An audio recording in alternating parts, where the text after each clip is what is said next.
Pemirsa Universitas PGRI Mahadewa Indonesia atau UPMI Bali menggelar wisuda sarjana ke-48 dan magister kedua serta dies natalis.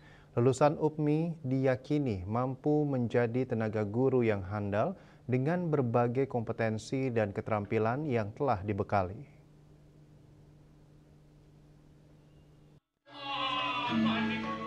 UPMI Bali menggelar wisuda ke-48 yang diikuti oleh 204 orang wisudawan dengan rincian 190 orang sarjana dan 14 magister. 204 wisudawan yang dilepas berasal dari 3 fakultas, yakni Fakultas Bahasa dan Seni sebanyak 86 orang, Fakultas Ilmu Sosial sebanyak 33 orang, dan Fakultas Sains dan Teknologi sebanyak 85 orang. Dengan demikian jumlah alumni sampai Agustus 2025 sebanyak 25.518 orang. Rektor UPMI Bali Profesor Imade Suwarte menyatakan, lulusan UPMI diyakini mampu menjadi tenaga guru yang andal dalam menghasilkan SDM yang unggul. Selain dibekali ijazah, para lulusan juga dibekali dengan keterampilan seperti bahasa Inggris dan teknologi informasi. Dengan demikian, guru yang dihasilkan oleh UPMI mampu menjadi teladan bagi para siswa di tengah pesatnya perkembangan AI. UPMI Bali juga turut mendukung program Satu Keluarga Satu Sarjana dengan membuka 100 kuota. Saya meyakini outcome yang dihasilkan oleh UPMI itu mampu bersaing. Kenapa saya katakan demikian? Karena sudah dibekali di samping juga ijazah juga ada SKPI. Skillnya itu ada 2 yang diberikan berkaitan dengan IT dan bahasa Inggris juga. Yang berikutnya, kalau saya melihat banyak yayasan sekolah swasta bersurat kepada kami memohon tenaga guru.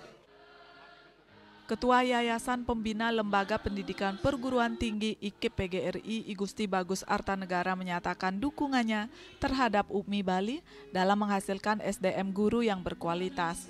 Bahkan guru yang dihasilkan oleh UPMI Bali diyakini mampu menghasilkan orang-orang yang hebat.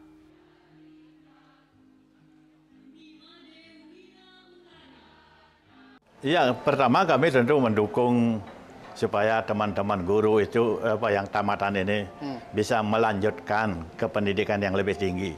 Jadi jangan puas hanya sampai kepada S1 ini saja. Karena ajaran juga ada mengajarkan, tuntutlah ilmu setinggi-tingginya kalau perlu ke negeri Cina sekalipun. Ya, saya berani menganjurkan itu karena saya juga sudah sempat sekolah ke Cina kan. Wisuda UPMI Bali kali ini ditandai sejumlah keistimewaan. Untuk pertama kali, UPMI Bali mewisuda mahasiswa yang lulus tanpa skripsi, yang merupakan implementasi Permendikbudristek nomor 53 tahun 2023. Kegiatan kemudian dilanjutkan dengan proses wisuda dan pemberian penghargaan bagi lulusan terbaik dengan IPK 3,99 diraih Dwi Prinisila Prameswari SPD dari Program Studi Pendidikan Matematika. Andika Bali TV.